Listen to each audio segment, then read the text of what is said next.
Good morning, everybody. My phobia is getting pulled over by the police. Man, my heart dropped every time. We are the morning show that you can watch at night. Did you know that? Because it's teaching, in my personal humble opinion, young women that you don't have to really go out there and get a real job. You can look pretty and spend your days, see who you can date, and become Instagram famous. And then you too can be fabulous every day.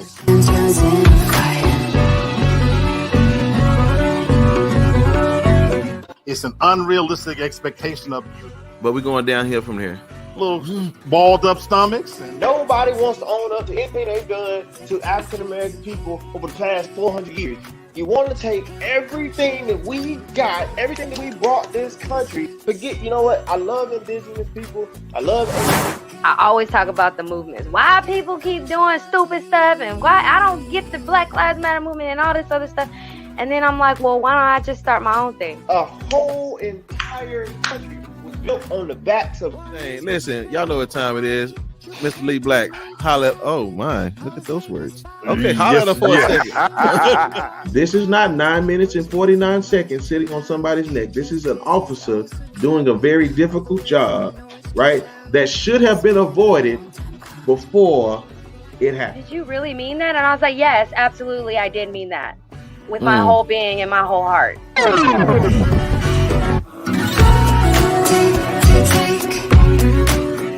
TFG tonight with Brenton, Haynes and the morning team.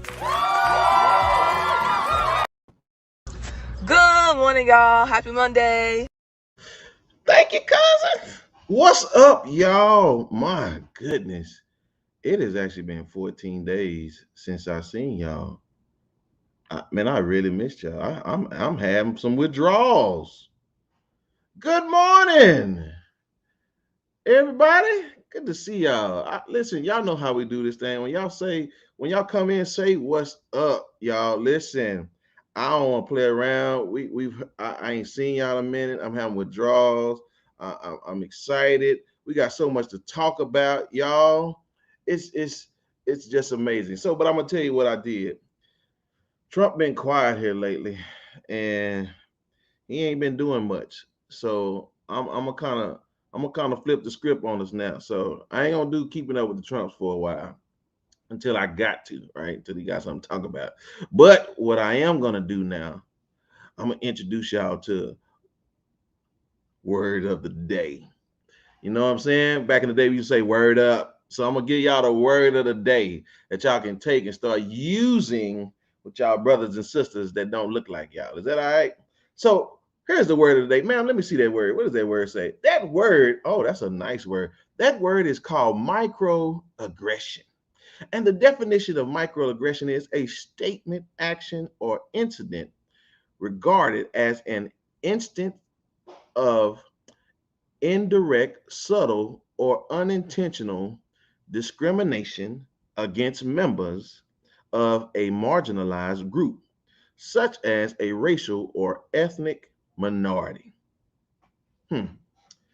So you see what this is? Microaggression is a word that's being used now because maybe they say some things are just not appropriate.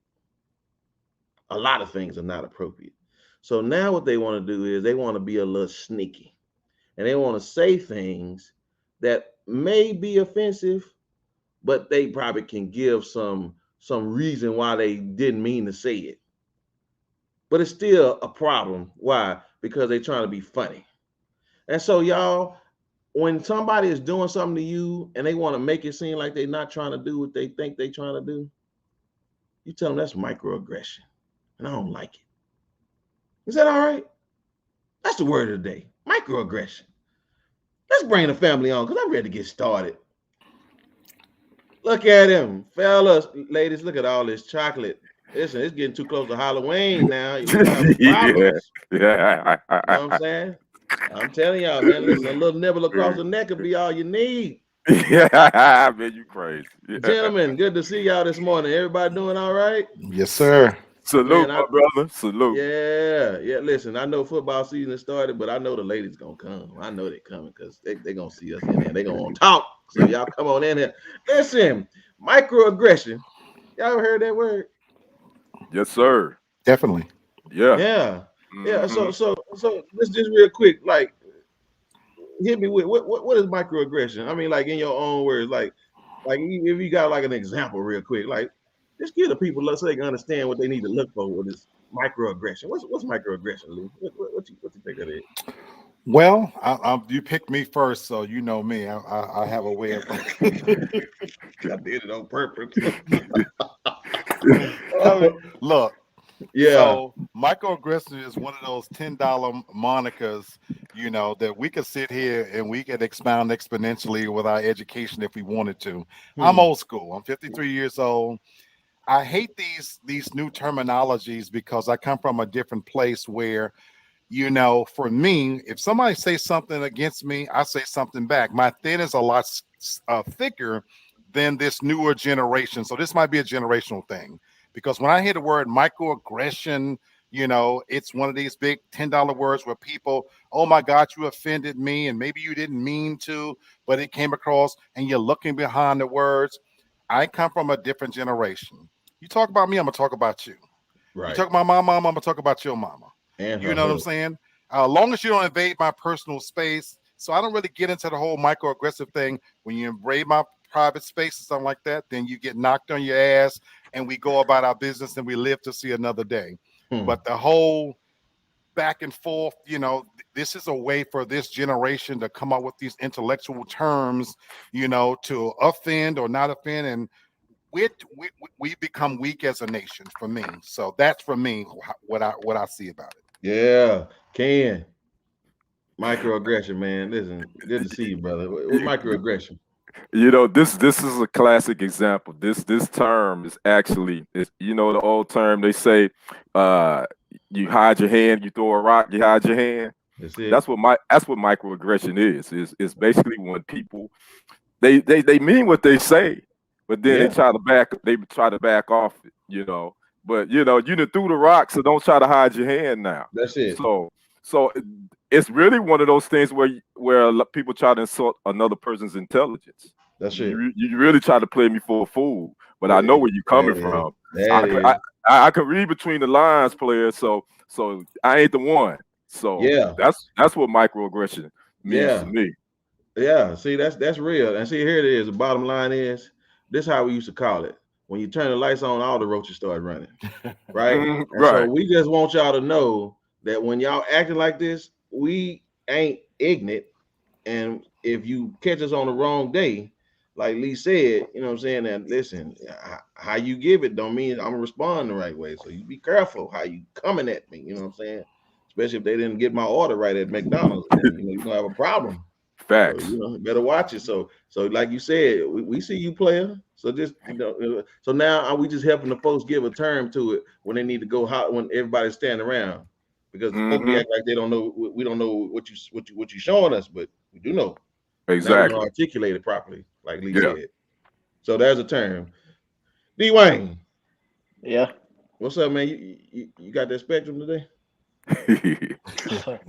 Inside joke. So. I'm saying microaggression. I mean, like, that's microaggression. That's kind of like when you're dealing with a person. For me, like, say what you mean and mean what you say. Right. Like, don't try to throw no underlying shot. Don't try to say something. That's it. Like, oh, well, do black people really get mad when you say the N-word? Yeah. Exactly. Like, or do all black people really like fried food all the time and everything? Hey, what's up, Jennifer? Hey, what's up, Jennifer? It's like those stupid questions that you already know the answer to. That's like, it. You already know what I'm about to say. So, and then if I'm having a bad day, bruh, don't ask me no question that might get you slapped in the face. Like just don't do it. Cause I've had a situation like that one time, and I had to remember that I had my uniform on, and a soldier was like, said something, and it was real stupid, and I had to catch myself because I was like, what you just say? But I mean, Thank you for that self-edit. yeah. I mean, it's just okay. pushing those buttons, man. That's it. In the words of a good spade player, you better bid your hand, because if I catch you reneging, then you're gonna get caught. So we're gonna call it like we see it. So just watch it. Watch your hand. Watch your hand. Yes, sir. Right. That's it. Man, listen, these gentlemen here are going to give you guys some beautiful hot topics this morning. So I'm ready to get in this thing. Man, what we got next? Let's go. Texas law. Yeah, it's been a while since we talked to y'all, but we still got to talk about it, right? Y'all, listen, now for all my nice religious people, what's going on, Top? You all right? What's happening, Top? I don't know who that is. Okay. Like, I know when you say words now, they don't mean the same. Yeah, exactly. Yeah, you got to be careful. You got to say what you mean and mean what you say. Right. Okay. So hopefully, okay. I get in trouble. So listen, all right, for all you nice religious people, they had 666 laws. Get them. Y'all know what y'all know how y'all feel about them numbers. So listen, Texas put in effect certain laws like the heartbeat bill, which bans abortions. The heartbeat bill. It bans abortions after a fetal heartbeat has been detected. They also have the permitless carry. So that means any dummy can carry, as long as you can hold it on your side, right? All right. Well, then they have medical marijuana expansion and critical race theory ban. I would keep reading, but it gets more ignorant from there. You know, and all I want to say, Texas, y'all didn't have nothing else better to do, huh? I mean, y'all didn't have nothing else better to do. What you got, Black? I mean, Ken, what you would say? They Texas never have anything better to do. Especially that governor that can't stand up. But listening to you. Hey, how about them Cowboys? We'll talk about them tomorrow night. We'll talk about them tomorrow night at 6:30. Don't nobody care about them. That's it, bro. Them Cowgirls. But these Texas laws, the abortion bill is the biggest one and the most controversial one, because it's the government again trying to mess with women's uterus. It's the government again trying to control a woman's body. It's Governor Abbott putting his foot in his mouth again. When they made this law and they said that after a woman cannot get an abortion after 6 weeks, and this includes if she had been raped. Right. So Texas has always been a controversial state, but I would say this government that runs this state are running amok, and they need to be voted out. Well said, sir. Black, that's a lot of laws, and I know you ain't got food with them, but well, inadvertently I do. Okay. And that's my take on it, in the sense that we have to be careful here, because we're singling out Texas, but it's a microcosm of a much bigger issues. You think about the movie Malcolm X, and there's a scene in there where, you know, he was forbidden to speak about the assassination of JFK, and he said his chicken's coming home to roost. We spent the previous administration, he showed the others what he really was all about, and he exposed the underbelly, the ugly underbelly of America, that the true truth of what America really is, since you talk about when the lights come on and roaches running, the true essence of what America is white men telling everybody else what to do. Well, yeah. And so his administration, it looked that way, it acted that way, and it reflected that way. But here's where we can't get lost just because it's Texas. See, passing all these laws and lost in the confusion, forget about party for a second. At the end of the day, and I've been saying this for a long time, people will tell you one thing, that they'll vote in the right way and they're liberal and this and that. But when they get behind that closed curtain and they have to pull levers to make real decisions, Democrat, Republican, independent, whatever you want to call yourself, what this is really about is white men telling everybody else, in this case, particularly women, what they should be doing with their own bodies. Yeah. But what's most egregious about all this is the fact that they still have the support of a lot of women. Women, exactly. Who are actually still voting for these clowns, supporting them. And they're telling you, as you said, Brother Ken, what to do with your own uterus. It's a damn shame. Yep. Well, you know, y'all spend a lot of time on that abortion, but I'm gonna do one, and then I'm gonna let Dwayne go, and we're gonna. I'm gonna tell you something. The old man told me about this whole permitless carry. Yeah. He said this. You know what's funny? When you put your gun on your hip, you're a fool. Because now that whoever coming in there to shoot up the place know who to shoot first. The one who got the gun on his hip, dummy. So you already neutralizing the threat because you got yours on your hip. So guess who gonna get shot first? Right. Valid point. Yeah. So put your gun up, dummy, instead of trying to keep it out, because now you're gonna get shot first. See, and you know, even to add to that, Brother Brenton, I mean, why are you gonna allow clowns that don't even take a gun class to carry a gun? I mean, you don't let people get on the road in the car without passing the driver's test. So how you gonna allow clowns to carry guns that hadn't even taken a class? Man. I mean, what kind of sense does that make? Right. Yeah. I mean, listen, speaking of fools, y'all know kids right now. Y'all know what a lick is, right? Mm-hmm. I sure do. Yeah, I sure do. Okay, well, you hit them licks all the time. Look, so look here, these fools got something on TikTok called devious licks, and so man, in my kids' school today, these fools done ripped the toilet urinals, the stalls, soap dispensers. They done took the doors out the hinges just to see if they can do it, and they call that devious licks. And I told my son, if I catch you, I'm telling you, you're gonna spend the night in the tub. I can't believe these jokers here, man. Said Texas is the only pro-life when it's in the womb. That's right. Good point, Jennifer. That's right. That's facts. Yeah. All right, Dwayne. Well, I know how you feel about these laws, but did any one of them stand out to you? Not really. I mean, the one that stand out to me the most is you allow fools to carry. Let me take that back. You allow. Okay, I was looking at the time. You allow. Yeah, please. Hold on. I need to set my watch. Oh.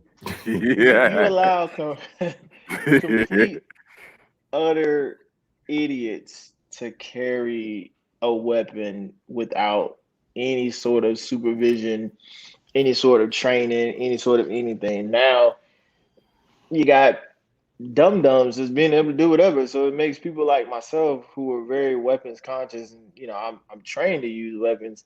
It puts me on a heightened edge, because at any given time I could be at a stoplight and somebody, just because somebody want to rob me, now they can do it. Yeah. Oh, I got a gun now. I can do whatever I want. And you know, to your point of because I carry my weapons concealed, but my whole thing is I'm gonna show you, like you gonna, it's on my hip. You better kill me before I kill you. Yeah, I will say this, man. The kids ain't getting no smarter. And listen, it only take one fool to put something on TikTok for everybody to try it. Hence the reason why they was, putting flames on their body. They was holding their breath while somebody pushing. I mean, y'all, these are the people y'all want to carry guns, man. And doing the crate challenge. I know you all understand that. That's what I'm saying. Now, okay, I don't want to influence nobody, but y'all know how Russian roulettes are. These kids don't know what this stuff means, and all of a sudden now they playing it. I mean, y'all be careful, man. Just all right, Texas. Well, hopefully. I mean, but Texas is one of those states where, it's like what they say. Well, God bless America and God bless Texas. Like, bro, shut the heck up. Like, it's all good, man. Well, Texas, hopefully y'all can give us some laws that can make some better changes besides the ones that the white man won't, right? So, help these education. What about the education in this state? Come on. Yeah. We ain't gonna talk about that critical race theory, which was one of the laws that was okay. But I'm gonna leave that one alone. I promise you, there's so much noise out there about that right now.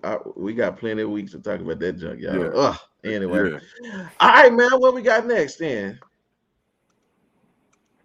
All right, All right. there he is. Come on in early. We're going to the We're coming bullpen. on early. it. We're going to Come the in. bullpen early. Come So we're on going to the in. bullpen. Yeah, I've been in the bullpen 2 weeks too. You know, I'm Bruh. ready to come out this thing. Well, come on, man. What you got? We're gonna stay in Texas. I guess Texas on. is the theme. Mm. This story picked up traction probably about 2 months ago. It's sort of an update. The University of Texas at Austin, who actually played Arkansas this past weekend and got their butt whooped. Well, their school song is called "The Eyes of Texas." That shit. This song was created. They've been playing this song since the early 1900s, and according to history facts, that students performed this song during minstrel shows in blackface. This is how this song started. So, the Texas and UT chapters of the NAACP, as well as a group of anonymous students, filed a complaint with the United States Department of Education, Office of Civil Rights, this past Friday to stop the University of Texas to allow this song to be played. And the reason why they filed that with the Department of Education's office is if this complaint would be won or would be successful, that would kill some of the funding that the University of Texas would be able to get from United States of Education.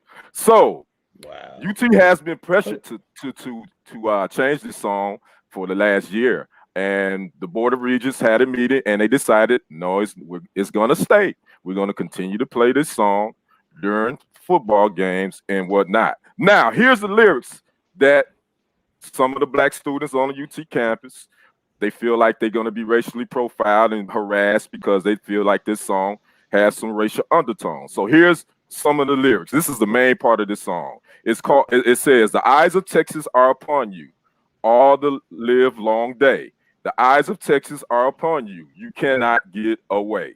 Do not think you can escape them at night or early in the morn. The eyes of Texas are upon you till Gabriel blows his horn."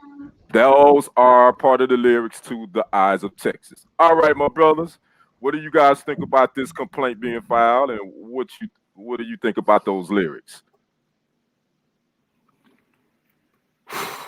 So me, again, maybe I'm in the minority here. I said early at the top of this show, I have a much thicker skin, and this may be a generational thing for me. But just listening to those lyrics now, let's be honest. Do I get the inference? Absolutely, absolutely. I get the inference. Of hunting down slaves and catching them in the night and hanging them and all of those things. But my thing is, we have to be very, very careful when we start sanitizing and sensitizing songs and things like that, because it's a slippery slope. Because I can pick just about any song lyric, and I can find some content and how it might be misused, a misunderstanding. So it's very insidious. I get again, I'm from a place from a thicker skin that, okay, if that's what you're saying and you want to sing that, my thing is, my brothers and sisters at this university, you get together and you find you a good, and they're talking about some honkies. Talking about some pale faces. And you sing it as loud and as proud as you can. And I'm all for the tit for tat kind of thing, because again, as long as we're just talking, I'm okay. I'm of the state where I've reached a point where, for me, calling me even the N-word, it doesn't particularly bother me. It still might get you hit in your mouth, because that's just straight in the mouth. You know what I'm saying? Because it's gonna get you hit. Somebody said earlier, you're insulting my intelligence. It doesn't personally offend me, but if you want to test me with it. So my thing is, the lyrics don't really bother me all that much. Again, microaggression. Brent, I was just getting ready to say that this is a perfect example of throwing your rock and hiding your hand with these lyrics. Now, I'm with you, Black. I totally agree. It really doesn't bother me. I think it's a stretch here, just a little bit, but I do get the reasoning behind it. But I will say this as well. They are going to create a separate song and a separate band in April. To piggyback up you saying, we gonna get you honky, we gonna find you, we gonna hunt you down. So they gonna create their own song, they gonna create their own band and all that in April. That is fact. So that is crazy. I mean, I feel anyway. They gonna have a fight before the football season starts. and then they team was gonna be mediocre anyway, so they may not have to play it that often. So, Thank you. Anyway. Well, listen, I think they should play whatever song they should play whatever song the quarterback look like. Where they just changed quarterbacks, brother Brenton. That's what I'm talking about. Yeah, then that's the one that's gonna be. He's starting next week. Yeah, that's the song you need to play. Well, there you go. there you have it. That'll solve that. Whichever quarterback you got, that's the song you need to play. Right. How about that, Right. Exactly. When you need it, man. Hilarious, man. Oh my God. So my opinion on this, I think it's a stretch. I'm like Lee now. Like it ain't too much you can. I done heard it all in my 38 years of life. Like I'd have been called names and racial slurs, and it's not gonna stop. If you start digging into like a lyrical song to find any racist tendencies, and like you said, it's a stretch. You looking for something at that point. So I mean, play the freaking song, man. If that's what y'all want to do, that's what you want to do. But however, don't let me go down to University of Texas in Austin and go to a football game and I hear somebody call you a monkey. No, I'm gonna bust your. Yeah, you gonna get hit. Like you gonna get hit. Period. Point blank. There actually better be a monkey running on the field. Exactly. And I better see it. Right. What you say? Southern schools founded during the 1800s and early 1900s. Traditions found it exactly, and this is everything they want to erase from the history books. They want us to act like they came over here like nice little Europeans, and okay, right. I'm sorry, right. You can't put the baby back in the belly, so nope, it just ain't gonna happen. Nope. Right? All right, brother. Well, I sure appreciate you, Ken, with that great information about that school that probably not gonna have a winning season, but. We'll see. Right. We'll see, because that money somebody daddy want to see their son out there. Oh, already. You know that. Mm-hmm. Yes, sir. Yes, sir. All right, man. What we got next? Expand social safety net. Okay, y'all. So we talked about all these laws. So again, I know some of y'all not gonna like this, but it's Christmas time. It's Christmas time in September, right? You know what I'm saying? So Uncle Joe, a part of his Build Back Better plan, he wants to expand 13 programs for this in his plan, right? It's supposed to give over $100 billion more to total welfare costs of federal programs. So you have programs that will be affected: WIC, Head Start, which is a pre-K school. You got TANF, you got child care, you got Obama phone, which if they made it an iPhone, I would do. We say I work in college athletics. We had the Confederate general mascot until Oh yeah. That's true. They just took down Robert E. Lee too. So I mean, right, exactly. That's who she was. Yeah. Who she was referring to. So SNAP, housing assistance. I mean, Uncle Joe really trying to get these folk paid. But the problem I have with this, let me have a few babies, Rick. Oh, all right. Well, there's a lot of people out there that'll help you. So you can get some help, Jennifer. Be careful what you ask for, because you just might get it. Yeah. Please, honey, please be careful. Check the records. Like, ask to see some stuff, honey. So listen, with all this stuff, man, I don't like it because the requirements are going to continue to push you further and further in a poverty income level. You said, I live in Richmond. Lee had to go. Yeah, I believe you. Yeah. Virginia take all day to do stuff, but whatever. So my thing is, and I'm pretty sure Lee will expand on this more, but these benefits are going to keep you in this crate. You know what I'm saying? They want you not to desire more in life.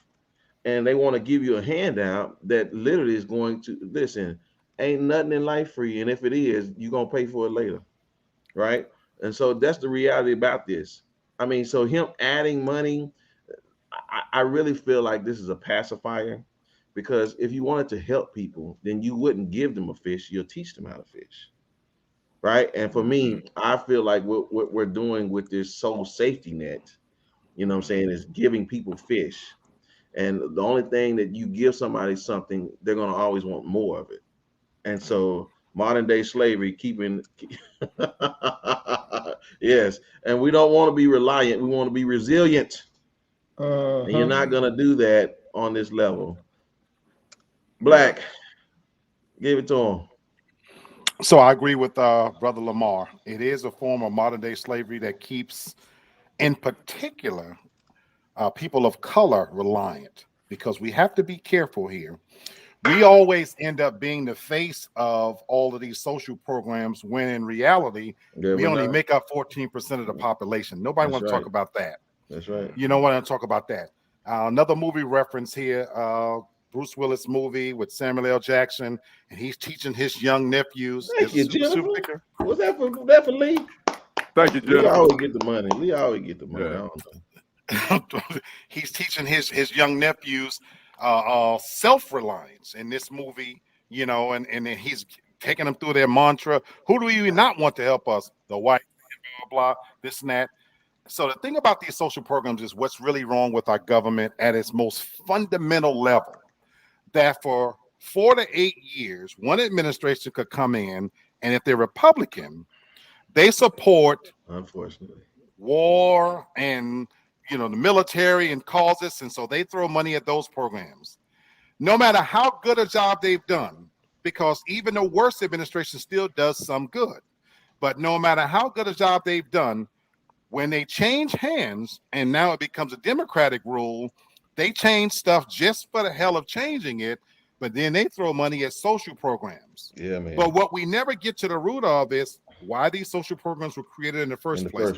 Projects, welfare, they were built to keep people down and has been prison people. And once again, Black people in particular, we're always shown as the face of these programs, even though the majority of the people who are on welfare, social programs, is those toothless, goofless mothers who live in trailers and sleeping with their cousins, but they're not the ones that get shown on TV.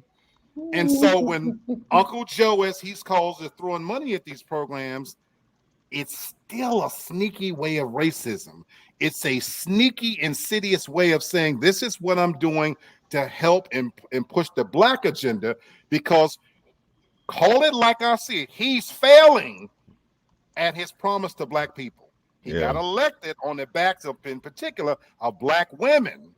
Stacey Abrams and them got this mother in office, and he's failing because he jumps on causes quick when it deals with any other race. But with Black people, let's throw some money at these social causes, and that'll make them go. Let's give them stimulus checks. Let's increase welfare. We got the biggest increase in the welfare program ever coming, starting in this October. And the face of it is Black people, when in reality, we're not the ones benefiting from it most. But here's where we have to be smarter. We have to rebuke that system. As you guys said, forget giving me fish, learn how to fish on our own. We definitely need to become more entrepreneurs, more business-like, and we need to get away from the social systems and take things back. We don't create shit, we don't create things anymore in America anymore. We're the most industrious, creative people on the freaking planet. We need to take what's back to our own and go back to creating another Black Wall Streets. We have the capability to do it. We need to be together. I'm sorry, guys. I'm sorry. Man, you know we're gonna be talking about who is the African American here, right? So we're gonna get to it. I got something to say about that. But and I appreciate everything Lee said. And at that point, the reality is, even when you got the money, I told y'all, and I mean it, y'all saw that food go up, y'all saw that gas go up. So you didn't really get no money. You were actually getting money so that you can go pay for the people they was really trying to get the money. Don't forget rent. Don't forget rent. Oh boy. Oh yeah. What'd you say? I'm for stricter requirements for federal assistance work requirements if you're physically able, right? Drug testing, audits, home checks. More money needs to be funded into oversight. Well, every and you're right. Right. Every we can do so much with all the ideas we have, and to get us on the right track. But the problem is we're not in power, so we literally have to work from the place that we are, and that's my only issue. Yeah, I know what you mean. More money needs to be. I just read it.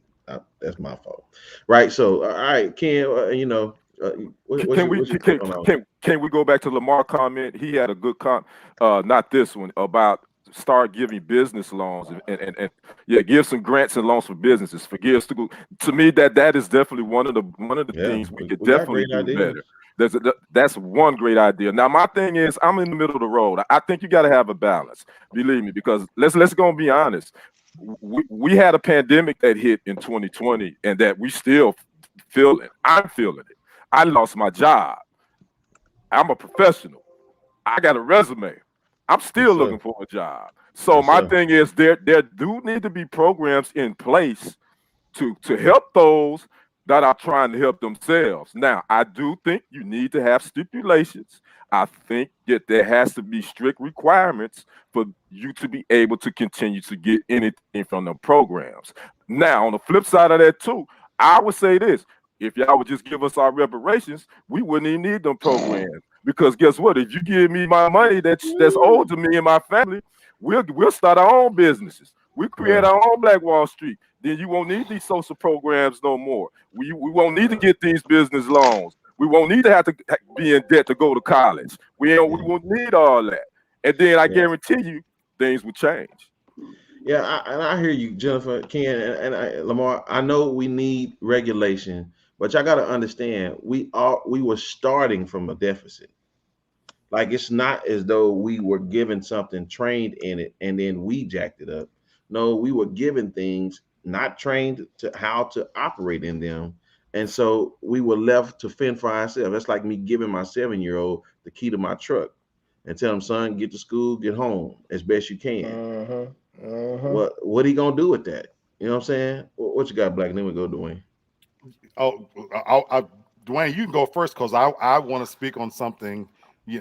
Okay. Yes, you want me to go?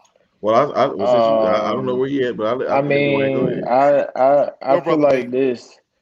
I feel like this. Like, we, again, like you said, like you can't continue to depend on the BS that that's been spouted out from the government. At what point are we gonna take the training wheels off and put our big boy pants on and big girl pants on and stop, letting the system run us? I mean, it's a form of reverse slavery. I mean, there are people that actually have money, but they figure out how to beat the system.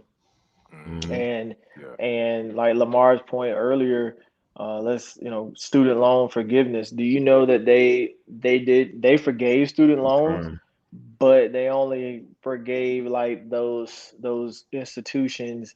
I think they were like for I forgot what they were, but they were not gonna forgive. They were technical schools. Technical schools. Yeah, but they were not gonna forgive like a 4-year university. And I think that's biased, because if you're gonna forgive one, forgive them all. And like Lee said, I believe that I really can't tout my political views, because he is my boss. But I think there's a lot of things that a lot of politicians that have gotten elected into public office now are failing our communities.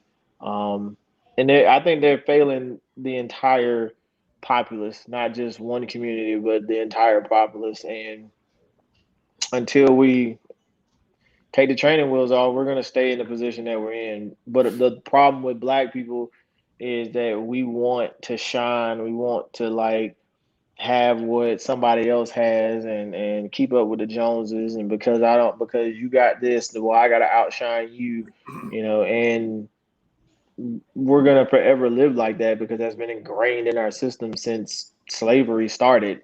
Yep. So, all right, man. Black, what you gonna finish it up for us? I'm gonna keep it really short because I damn sure don't want to take us down a deep rabbit hole. But I love Brother Ken's idealism, and I agree with him 1,000%. And I wish that we could have that balance. Unfortunately, I personally am more pessimistic. I don't think that's the world we live in, because in the sense that this is a brother who worked his whole life, who did everything the right way, who didn't ask for handouts, and went out and made something of himself, but he doesn't get rewarded. Who does get rewarded is the young lady Jennifer said it earlier. Maybe she should go out and have a few kids. I'm a single guy out here trying to make it on my own. I got my education. So even during the pandemic, so I got nothing out of it. I wasn't rewarded. So when food prices go up and you're going to give an increase on food stamps, how the hell does that benefit me? And I'm working every day, and I never stopped working. And so my tax dollars kept the economy going. But you want to continue to reward people that didn't keep the economy going and give them more money so that, to Dwayne's point, that they can buy bigger, better. Do you know how many brand new TVs I saw out by the damn garbage disposal because people buy just because they can? How many new purses they get just because they can? And Dave Chappelle did a skit on this a while ago. I wish in a perfect world, if we got a reparations, Brother Kenny, we would do the right thing.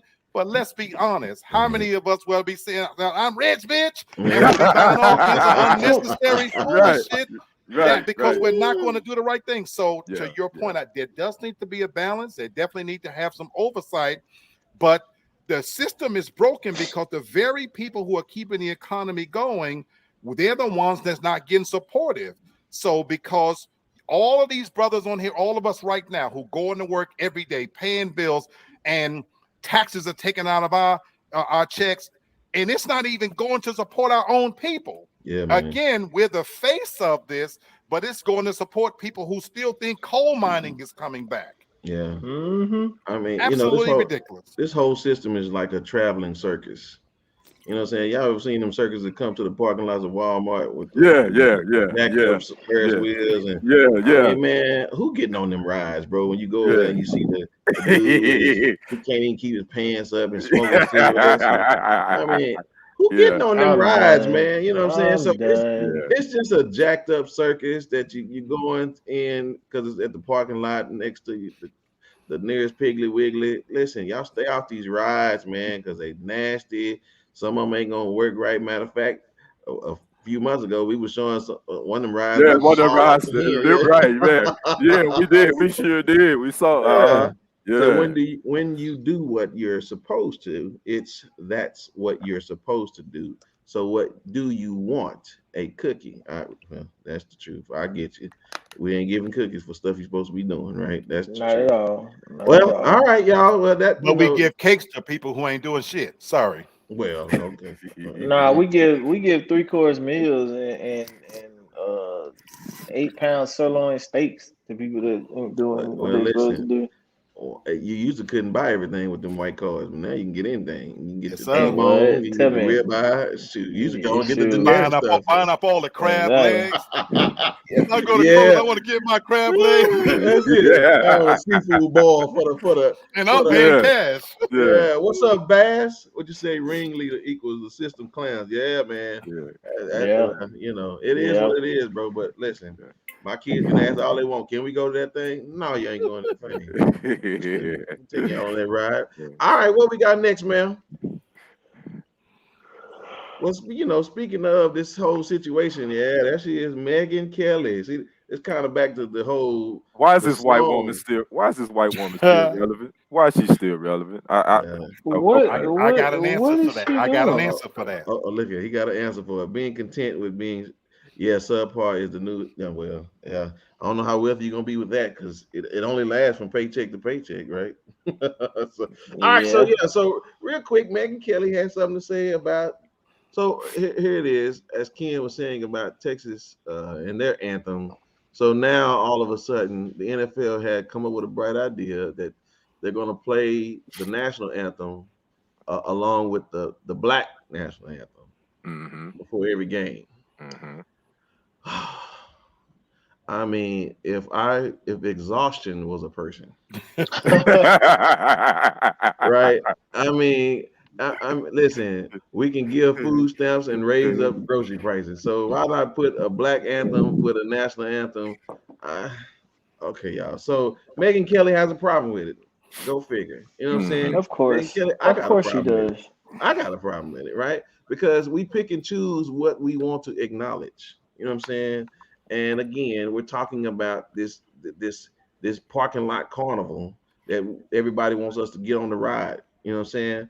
I don't want to ride it. What y'all actually doing is you're upsetting those white folks. You know what I'm saying? That they're gonna protest the games. They ain't watching none of the games. Well, you shouldn't have been watching it in the first place if that's the reason why you don't want to watch it. Because guess what? Majority of the people that's on your fantasy team don't look like you. I'm black.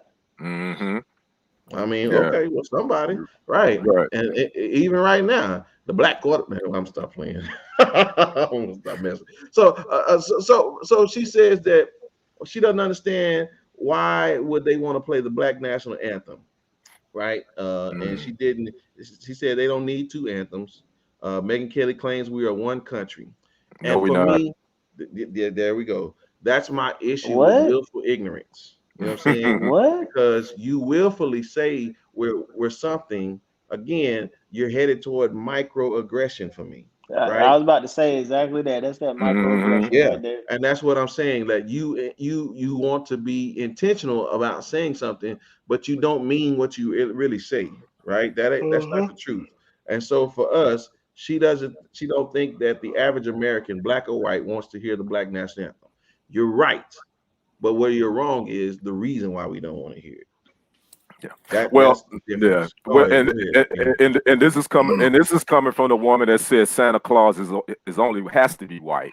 Remember this? This is the same one Santa Claus is a fairy tale anyway. But this is the woman that says Santa Claus is white.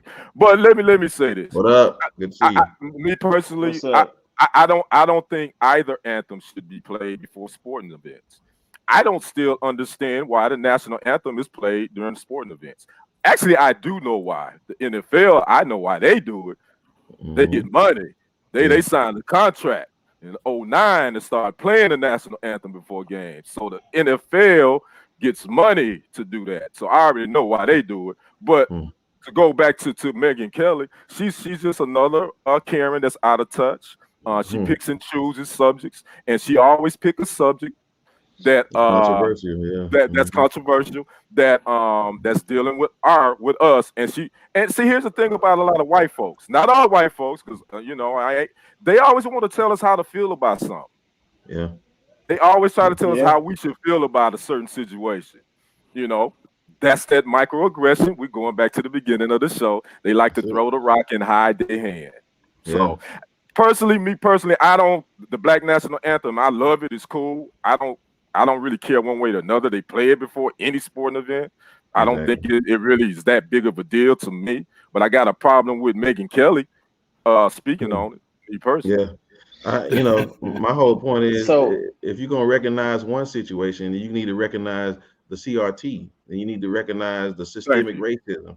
If you're going to recognize one thing, that's what I'm saying. So Megyn Kelly, I agree with you, but I'm with Lamar. Then you can just take a knee when that music come on.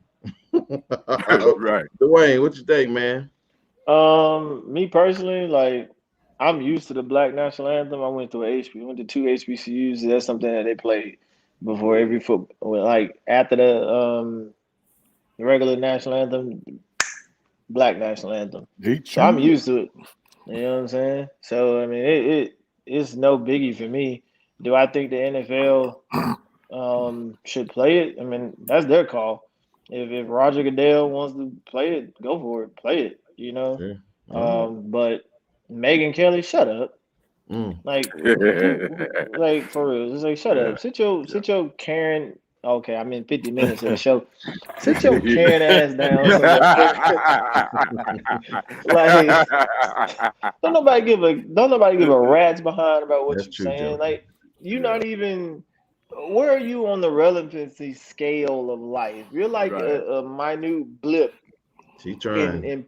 in politics. Like, just go sit down somewhere. Just go. Yeah, she's Like, trying. All right, Black. You said you had some That's inside where scoop for me. that's where I wanted to answer the question, Brother Ken. You asked the best question through all of this. You know that Megyn Kelly. You know, why does she have to say something on it, Brother Dwayne? You just said, you know, why is she relevant? Let me tell you why she's relevant, folks. Come on, Black. The most precious thing in American society is oh, a here we white go. woman. Is a white woman. Look, she could be as ugly as heck. It doesn't matter. Now when you cross Donald Trump. Our society is founded on the principle that the highest level you can attain to of beauty in American society is a white woman. It's reflected in our movies, our arts, our music, you name it. Rocky, Adrian, you know, he's fighting for love of her Adrian. The Avengers, now these are superheroes who got superpowers, but they elevated Tony Stark's girlfriend to a superhero. Right, and even at the core of the fights, it's all about saving a white woman. The whole horror movie genre is founded on a white woman tripping and falling, and don't let her get caught by a monster. Some of our greatest written works, Frankenstein, he's a monster. We said this before. Frankenstein is actually the creator, but the monster, you know why he's a monster? If you read the actual novel, because he drowned 2 little white girls. Mm-hmm. And if you've seen the movie Green Mile, which was based in part off the movie Frankenstein, because he was trying to save Duncan. Bingo, he's a monster because they was hunting him down because he killed a white woman. No, he didn't kill her. Even in our museums, the greatest work, one of the greatest works of art is the Mona Lisa, an ugly, chubby white woman that's worth $1 million. And so the reason why her view is valuable is the fact that this is a white woman saying this. It better not be no Asian, it better not be no African American, and it damn sure better not be no Muslim woman. But if you're white and you're blonde and you're thin, you can get away with it, and you have more than 9 lives because the world belongs to her. She just better not be trans. All right, moving on. All right, man, what we got next? Oh, all right. Oh, sir. Man. Hey, I'm just gonna get straight to the point, y'all. The king. Speaking of a white blonde woman, I gotta take my hat off on that. Hey, Madam Producer, do you got that picture? Please tell me you still got that picture that I sent. A little Nas. Look, I just want to reject Little Nas X. Somebody said Mona Lisa man. Like maybe now. Yeah, maybe now. Yeah. I am totally against this boy and his picture that he got of him like he pregnant on it and with the like a wedding dress on. Like, bro, no. All right, look, man. If you want to be gay and all that good stuff, that's fine. But don't destroy society's depiction of motherhood because you want to play with little boys' booty holes. Like, come on, bro. Like, cut that out, man. Like, please cut that out. I just have to like, it was so disgusting. When I saw it, like, it was just disgusting. And no, I can't let that man be himself. Like, it's just one thing to display your homosexuality, which is all you, bro. Do what you do.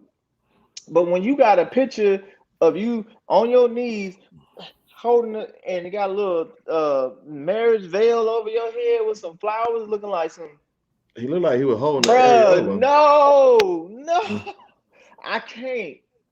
And the fact that society will accept something like that, I gotta reject it. I just got to. I just have to. Like, society, nothing wrong with homosexuality. Nothing wrong with none of that. But there is something wrong when you try to pervert the sanctity of motherhood. Like, that is just, that's nasty, bro. Like, I'm done. Jennifer, Jennifer say, she call you little Boosie. I don't think it affects us like that, but it's just, so I will say this: when we do our next topic, I'll give the contrast if you give me just a second. Yeah, I'm just talking about Jennifer, so I'm just saying to her point. No, not for us. I really didn't appreciate the Photoshop of the picture. I mean, I noticed that his stomach looked like he was holding an areola. You know what I'm saying? Like, it's like y'all could have like fixed that belly to make it not look like that, but it looked really kind of weird to me. But anyway, so to the King's reject, you know, to all the servants of the land, you're being rejected. Thank you so much. Yes. I know that's right. I know that's right. Yeah, you have been rejected. Bravo. Yeah. All right. Well, let's get to the next topic because I'm ready to get to talk about these black people, these African Americans. I don't want to talk about the African Americans. Let's talk about Raven Simone here. So, Raven Simone, she's well known in the Disney area of doing That's So Raven. And so they actually did a reboot. And so she goes from being the young girl who has the gifts to read. Would you say some article said it'll play on his new album or single that was his baby? I know I heard if you Google, or put in YouTube baby, they're gonna show, like, if kids just type in baby, it's gonna show the little babies and then all these butt naked men dancing. So just be careful. Be careful with the That's kids. just nasty. Wow. Yeah, That's just nasty. It's Man. Come on, bro. Yeah, so it's bad. So Like, anyway, Raven, I'm gonna take a bottle to somebody's head for that. That's a little macroaggression, but that's just aggression, period. Oh, aggression. All right. That's just aggression. So Raven is openly gay, right? But Disney wanted her. They wanted to give her the opportunity to turn her character, the mother of the children of the new spin, Raven's home. They wanted to offer her the opportunity to allow her character to be a lesbian character. And surprisingly, which I thought this was really interesting, she declined. She didn't want her character to be a lesbian, portrayed as a lesbian. She actually made the statement that she was fine who she was, the character that she was portraying. There was no need to try to individualize her personal life with this character. So to Jennifer's point, how does it affect me? It only affects me because, as we talked about in times past, the thing that they're promoting is an orientation of something that should be private, right? And that would you say Raven spoke her truth? Her personal life doesn't have to cross over. Yeah, and exactly. And that's what I'm saying to the point about the young man. And if I want to call a spade what a spade is, he's really being exploitive. Like he's exploiting something that's unnecessary, right? Like what Ken talked about, who's giving the money to do what? Like somebody's paying this young man to do this, right? He's not garnering any type of respect for doing this. So as it relates to us being black men wanting to see things better, right? Because we're talking about teaching our own, right? I don't teach my children heterosexual things at an inappropriate age. So why do I want to be forced for homosexual things to be taught or to be exploited for my children? So that's my reason why it affects me, right? Or it affects us, because that's not what I'm trying to teach. Exactly. However people feel. I'm not teaching it heterally and I'm not teaching it homo. So it's that's what I'm saying. We don't have to, it's not appropriate at this moment. Like my 7-year-old shouldn't have to go to YouTube and he wants to look at baby stuff, and all of a sudden he has to be forced to see somebody doing something that he's not ready to see. Yeah. And real talk, it's a nasty cycle. That too could be a carnival in the parking lot if you really want to. It can be. Yeah.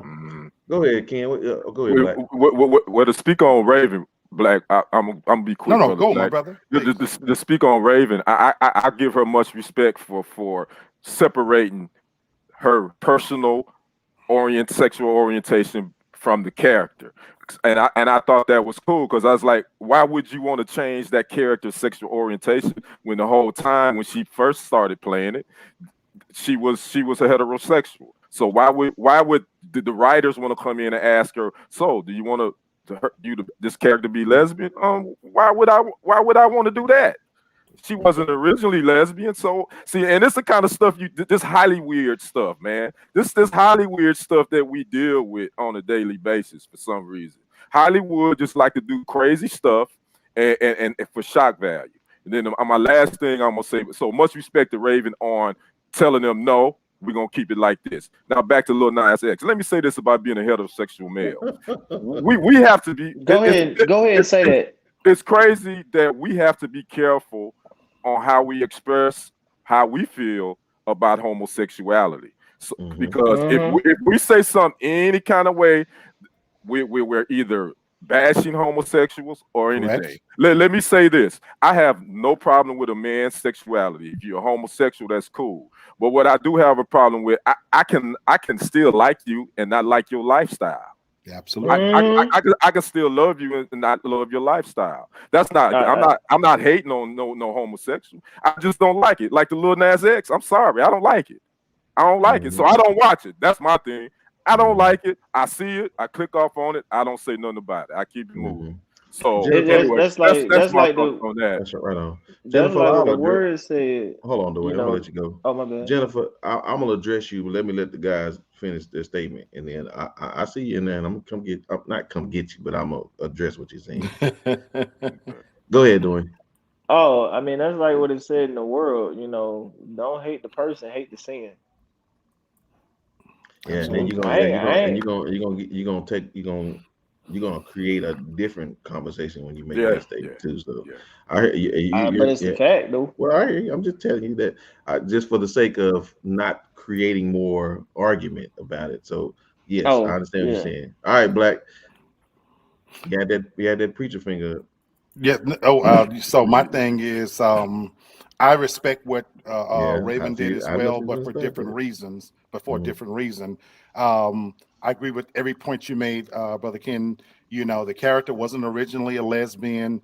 Why now turn it into that? But this is the world we live in, unfortunately, that everything is being geared towards the gay agenda. They made a superhero now gay, and so it's their time. You got to realize it is their time now. And so they're rewriting history to include homosexuality into anything. And I love your point, Kenny, in the sense that we become a world now where if you don't agree with that, then you're a hater. Now, their whole concept of living their best life and being their freedom is for people to be tolerant. And yet they're the most intolerant people on the planet right now. Because if you don't agree with what they say, then you're a hater, you're gay bashing, you're this and that. Now, the Lil Nas thing is brilliant marketing. I too don't agree with his lifestyle, but it was brilliant. It was a strategic, brilliant marketing, knowing that Drake's album was also about to drop around the same time. Drake had on his cover where he had a bunch of pregnant women. And then when you're making a project, you say, well, that's my baby. I thought it was brilliant marketing. He's come along at the right. It's no difference for me than Michael Jackson struck at a time when in the Black community, he was huge, but he crossed over in a way when he did the moonwalk, or people related to him in a way that never before. It's his time. So slucking and sucking, this is what's popular right now, and it's his time. Now, Raven Simone, while I agree with what she did, I actually kind of understand homosexual men. At least they get to stuff each other with something. But carpet munchers, I'm a chauvinist, so I don't kind of really get that anyway. So the lipping and the lapping, and then you still got to attach something to stick each other. Why not just get a man? So my thing is, I don't get that anyway. So, but I'm an old-fashioned man anyway. So, and I know I'm using those terms, but I'm never going to be big enough that you can shame me anyway. I said it, I meant it, and oh well. He back. Okay, all right. So if you go to Jennifer's last post, I'm telling you, Jennifer, she said the rabbit hole of parental oversight and filtering what your kids are watching or exposed to. And she said that she asked me, people would infer what they want anyway. And then you said something else that I want to make sure Yes, you asked. You don't unconsciously subject your kids to define gender roles. And to you, what was this last one said? Every time Little Nas X does something, Boosie and everyone else talks about it. It generates a large digital footprint, which translates to more money for him. Yes, and that's true. But all money ain't good money. And the problem is, we already got a fight on our hands as it relates to who we are as individual men. I got two boys, and I'm seeing one of my sons having to deal with issues that I would wish that I would not have to explain to my son what racism was, what microaggression is. But unfortunately, I have to. To your point about am I subconsciously uh, defining gender roles? No, I am actually exemplifying what I want to see from my son. So it's not that I'm subconsciously doing it, I'm doing it on purpose. Why? Because this is who I am. Now, I won't speak to anybody else's life, but again, how it affects me is because it's inappropriately exposing young people to something that I wouldn't even do myself heterosexually. So that's all I'm getting at. The inappropriateness of it for me is the being responsible adult and making those things which are appropriate available to them, and so on and so forth. And that's all I'm saying about that. Like you started to quote the "Ye without seeing cast the first stone." I got that, and we that's a whole different show. Maybe Black could come get y'all one day on Real Talk for Real Men with that. So, with that being said, that's where I am with that, and I won't defend what he's doing. I won't defend my position about homosexuality. I'm just telling you how I am going to raise my children and how it's affecting me by raising my children. Because just like white people don't want to try to explain to their white kids what the N word is, I feel the same way. Trying to, hey, daddy, what is I? Some kid showed me this picture. It's already hard enough trying to tell him why Blue's Clues is blue. Cause he ain't got no blue dog around here, right? Right. Or why Clifford the big red dog is so big. You know what I'm saying? They're already inquisitive. So why taint it with rust and dirt and all this other kind of stuff that again it's just unnecessary for me. That's all I'm saying with that. All right, so Dwayne, was you gonna say something about Raven, or did you already say something? I'm good with Raven. Oh yeah, Raven okay. do what you want to do. Yeah, she did what she wanted to do. All right, Raven. Well, thank you for your position, and I appreciate you allowing us to speak on this. Oh, ladies and gentlemen, it's one of the favorite segments of this show for you guys. He is the fan favorite around here, Mr. Lee Black himself. Let him holler at us about separate and never equal. You got it, sir. Yes, sir. Well, thank you, guys. We've heard that expression, separate and equal, and a lot of times we've forgotten where that came from and what it actually means. That was actually a legal doctrine by the United States Supreme Court. It was addressing a constitutional law of how we treat everyone in this country. And basically, it was sanctioned separation, when we heard that term, separate but equal. And how this is applied, and what am I talking about? We brought up Megyn Kelly earlier today. She wasn't the only one who had an objection to the Black National Anthem. Bill Maher, I don't know if you watch his show on HBO, highly successful Emmy-rated show, a show called Politically Incorrect. He also had an issue with the Black National Anthem. And I'm only going to take one specific quote out of it, what he said on the show that really highlighted to me a microcosm of a bigger problem. He said, this is what teachers are talking about. You're taking children and making them hyper aware of race in a way that they wouldn't otherwise be. Think about that for a second. He has a problem with the lyrics of Lift Every Voice and Sing. This was written by civil rights activist James Weldon Johnson. And it was a rallying cry for not just Black Americans during the civil rights movement, but for everybody. So it's in direct opposite of what the lyrics to the Star Spangled Banner stand for. But the idea that they are objecting it, what it speaks to, the fact of that what we don't say a lot of times, they want to see you, but we're still being treated like children in this country. be seen but not heard. Mm-hmm. And Yes, so I want to take advantage of all that you bring to the table in terms of, biting off the way we wear our hair, the way we dress, the way we dance, the style of music. We'll take all of that from you, the same way they did from the Indians. But you better shut your mouth, because nobody has a problem with any songs highlighting Hanukkah or Jews or the Irish or anybody else. Nope. But one song, the idea that a private institution, the NFL, the NFL is not America. This is a business owned by a series of rich white owners. Right now, they don't have one black owner in the NFL. And they collectively have decided that they want to create an initiative to highlight a song because they know they did Kaepernick wrong. And still, we're being told from people even outside of this private entity, I see you, but I don't want to hear you. And so we can be seen. And so that's why it's set up in such a way that we can dance all we want to and put our little cup out there and have our big rims and spinning. But I don't want to hear what you think about anything important. And so we're still fighting for those same old rights, because we recognize you don't belong here, so you are separate, but we will never be equal. And we need to wake up and understand that principle. Yep. Well said, sir. Well said. Yes, sir. I hope you all have felt a little more educated at that moment for about the last 90 seconds. So thank you, Brother Lee, for that. Jennifer, I appreciate your thoughts and prayers about the black man. So yes, you're most definitely. Yes. Yeah, and I agree with you that when we do focus on it, that gives it credence. But at the same time, I can't willfully ignore what is being put before my children. You know what I'm saying?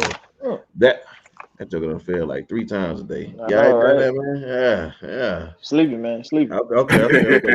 We're almost done. Hold on. All right, this is my favorite time of the show now. Y'all ready? I ain't seen y'all in a couple weeks, man. And y'all left me hanging with the religion part, because I showed you. Well, here it is, ladies and gentlemen. If you don't know, you are not African American. Right? Because to be African American means that you have dual citizenships in 2 different countries.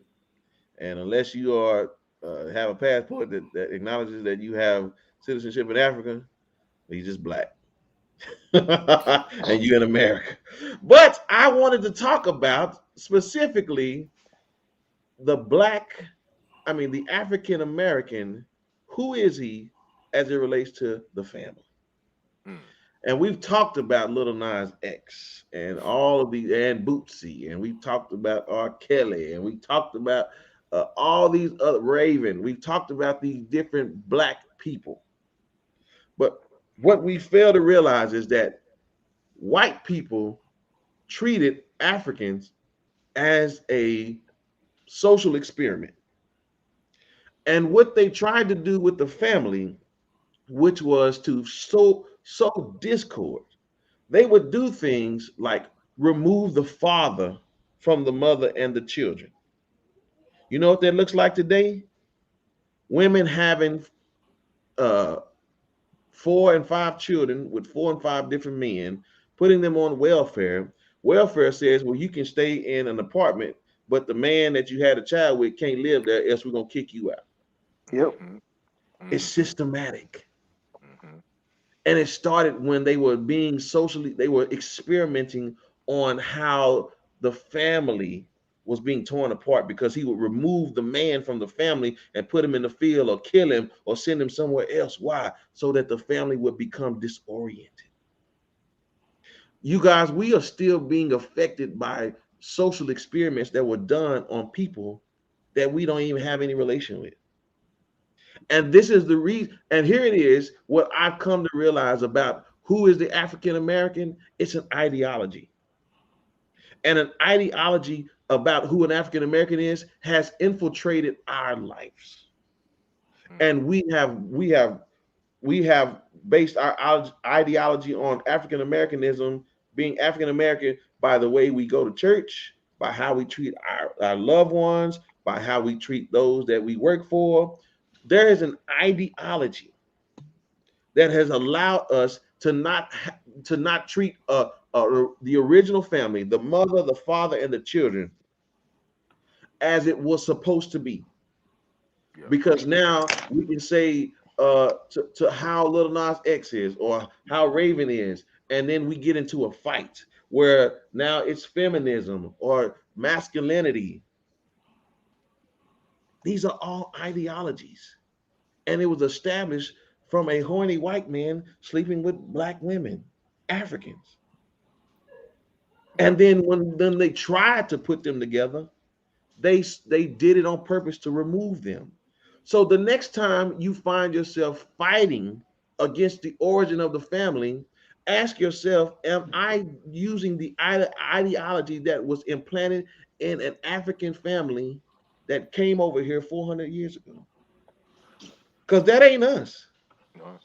We're taking our cues from people who want to continue to treat us like social experiments. So who is the African American as it relates to a family? It was a social experiment used to try to pull us apart. Because the old saying says, together we stand, but divided we fall. And listen, ladies and gentlemen, the African American has fallen. That's not who we are. So you have to change the way you're thinking about each other. I don't hate black women. I love black women. I don't despise black children. I love black children. So if you see me getting on to your son or your daughter, don't you have that African American ideology to think that I'm trying to hate on you. I'm trying to help us come back together. The only way we're going to establish a wealthy black family, you got to keep it together. So when men are sleeping around with multiple women, guess who taught you that? The horny slave master. Right? Yeah. Why, when brothers can just leave a family? Because why? Because he was teaching it to the African American. Brothers, y'all got anything on that, man? The only thing I want to add, brother, because that was deep and you brought it. I will go back to some of our roots, and we don't know. We can trace some of our roots to Africa, but in Africa there were tribes, and within those tribes there were children born, and within those children born, they were born in a village, and in that village is what we would hear growing up. It takes a village to raise a child. That's right, Jim. Well, guess what? Here, as a black American, we don't live by that concept anymore. It takes a village to raise a child. Because you know why? Because we too busy want to outdo our neighbors. We don't want to take interest in another person's child that isn't ours biologically. We don't want to make sure that little Johnny, if he's showing out, thank you, man. Thank you, Jennifer. Appreciate you. Very much. We're not gonna check little Johnny because the fear of their parents probably it's gonna be some repercussions. We're gonna have some issues. So the black family is changed because guess what? We're not that village anymore that we used to be. The village is gone. Right. How do we get that back? I mean, we could get it back, but it's gonna take some work. And we've traded the slave master, I got you, Black, for the media, for entertainment. You know what I'm saying? He's no longer the plantation owner. He owns the network. He owns the music. You know what I'm saying? Listen, man, we talked about sleight of hand. Ain't no difference, right? If you simplify everything, you'll always find the origin. We're being played. We just need to stop being played. Go ahead, Black. I'm sorry. You finish? Yeah, I'm done. Yeah, okay, go ahead, brother Black. My one little quick insight is taking it back even further because Brother Brenton, you brought up a good point about the African American man. The attack on family started long before even Africa. The very first human pair put in the Garden of Eden. Why do you think Satan decided to attack the human family? and Satan being created before human beings recognized that under God's plan, there would have been a whole population of people. Adam and Eve was given one task to be fruitful, to multiply. That in time, had they not strayed, there would be a whole race of humans worshiping God. So what he did, he separated the family. This attack on the family started at the beginning of time. And as it trickled down and matriculated through, time and history, in particular, we've been the greatest victims of it as an enslaved people. And even though we're not under physical bondage, we're still slaves and under bondage of so many different things. You guys just talked about the new eye of slavery. Well, guess what? The feminization of men is also an insidious attack on it. And you see it by that very the VMA Awards was last night. Google what Nick Cannon wore to the awards. Just Google a picture of what he showed up in. Was it a dress? This is a man who just he's got what, 7 or 8 kids. I just think it's Google 7. Google what he has on. And so the influence of the feminization of men has permeated every facet of what it means to be a black man, a leader, and to take care of our responsibility as the family. So to Jennifer's point, it is going to take all of us healing together with one mindset. And for that, I'm going to leave my final thought. No, ain't your final thought. No, I said I know you're coming to us for 5 seconds. Yes, sir. Yeah, last okay. one, I'm going to leave my final thought. That's what's up. Dwayne, you got something on this? Or you ready to get to this final thought? Let's say the white man that owns the companies we work for. I heard one brother say legalize slavery. Feminine men and masculine women. Yeah, that's facts, Jennifer. Man, isn't that an oxymoron? Right. Yeah. All right. Well, listen, man, we've had a great show today, and man, brothers, y'all brought the heat today, man. I sure appreciate y'all, man. Listen, y'all done bumped these folks IQ up just a little bit today. Good. That's what we're here for. That's exactly what we're here for. That's right. Yeah. Oh, man. So listen, y'all, we're going to do what we do. Women have forgotten how to be feminine. I'm telling you. And I just want to say shout out to mine because she showed having. Well, that's what's up. Yes, sir. Hey, that's relationship goals for me. That's relationship. Hey, man, it's all good, man. I'm going to send a shout out to Ken tonight.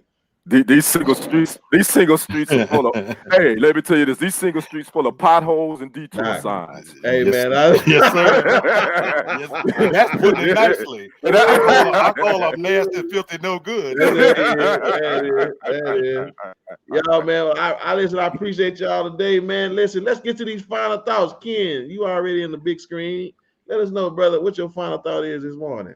Man, my final thoughts this morning, September 13th, 1996. 25 years ago, we lost one of the dopest, complex brothers, MCs that ever picked up a mic. And who am I talking about? I'm talking about Tupac Amaru Shakur, who was murdered at the young age of 25. This young brother, this young king made songs like Brenda Had a Baby, Temptations, Dear Mama, How Do You Want It? Me Against the World, Changes. Got a ghetto. And the reason why I say that, because he was a complex individual. He could make Brenda Got a Baby, and then he could make some way he said, I'm riding on somebody.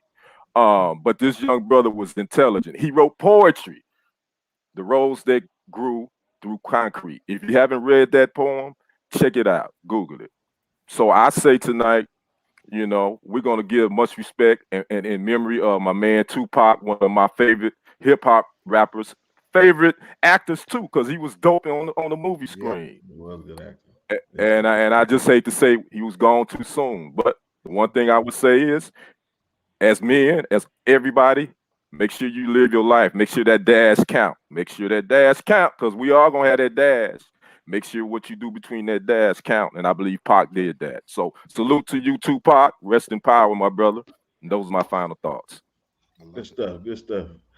Dwayne, Cool Martin. Light it up, brother. Light it up, brother. So my final thought, what is it to be an African American? It's not a choice. It's not a title. It's not a way of life. It was something that was forced upon you by incountable, insatiable acts 400 years ago. Know thyself, check thyself before, you go too far left or you go too far right. Segregation started in the Garden of Eden when the devil came in and tempted woman, and then man was attacked. Men are the head of the household for a reason. The temptation and attacks come harder, and they come stronger, and they come longer. But if you see the sunlight in them, you're able to get through them. They might get stronger, but you're able to get through them. Understand who you are. Understand who we are as a people. Stop being controlled by technological racism. Be your own individual. So what if somebody got more money than you? Get out there, grind, get that money, get what you need to get to be better than the next person. That should be a challenge for you to be better than the next person. Megan Kelly, sit your ass down. Nobody care about you. And me and Tupac share the same birthday, so I feel like both of us being from the West Coast, like, yes, his life was taken too early. So, just know who you are out here in this world, man, before you get lost.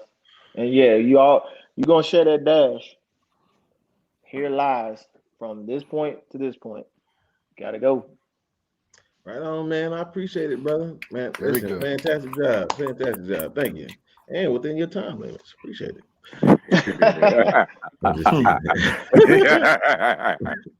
All right, Black. I want to give you a minute to kind of regather, but I know you already. Mine's short. Yeah, mine's short. Mine's really short. I appreciate what Brother Wayne said about the individuality of blacks, of being the uniqueness of being black, and Brother Kenny talking about highlighting the dichotomy of a complex individual like Tupac, the two sides of him.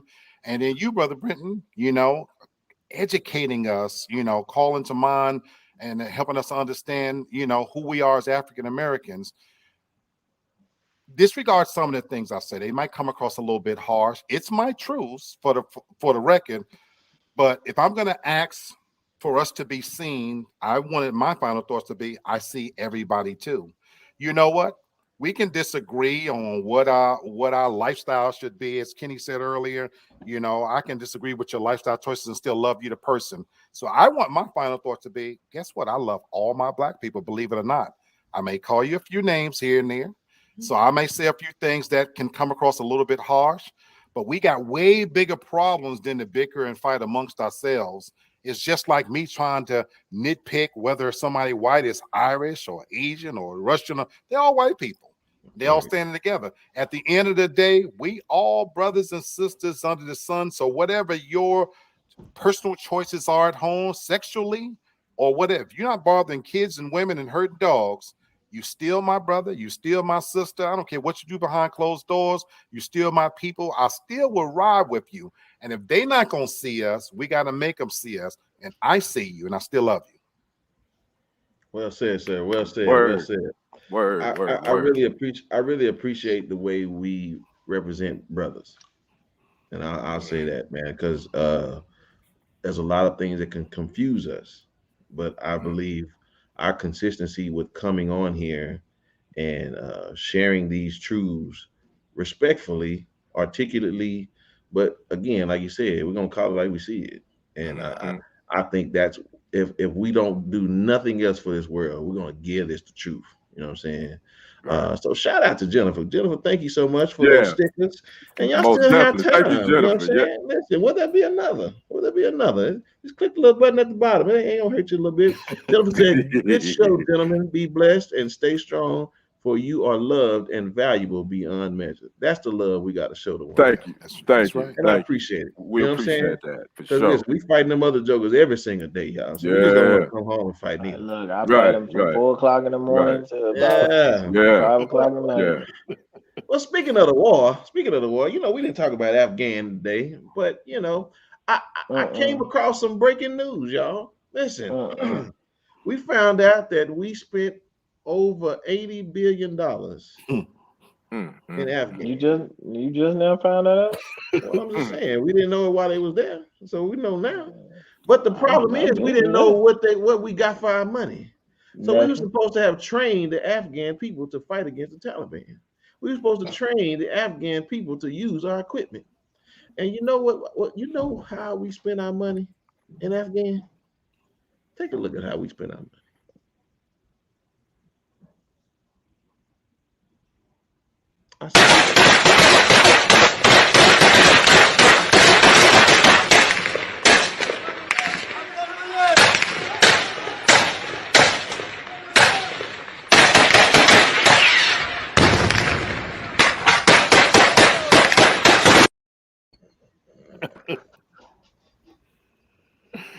Oh my God.